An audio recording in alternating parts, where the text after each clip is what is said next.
बड़ी खबर आपको देते हैं, जहां अमेरिकी राष्ट्रपति डोनाल्ड ट्रंप ने यह दावा किया है कि लेबनान सीज फायर समझौते का हिस्सा नहीं था और इस बात की जानकारी ईरान को भी है। डोनाल्ड ट्रंप ने कहा कि सीज फायर के लिए जो समझौता किया गया था उसमें लेबनान शामिल नहीं था। दूसरी तरफ ईरान ने भी लेबनान में हुए हमलों पर गुस्सा जाहिर किया है। ईरान के टीवी चैनल प्रेस टीवी ने खबर दी है और ये कहा है कि हिजबुल्लाह पर हुए हमलों का बदला लिया जाएगा, यानी इजराइल पर हमले किए जाएंगे।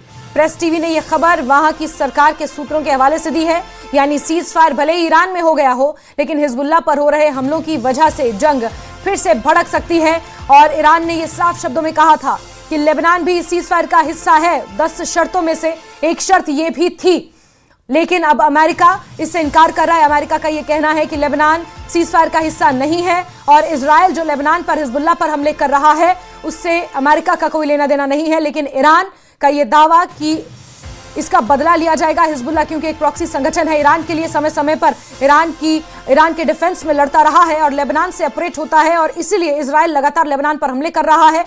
और ईरान ने यह स्पष्ट किया है कि हिजबुल्लाह पर हो रहे हमलों का बदला लिया जाएगा, यानी कि इजराइल पर भी हमले किए जाएंगे।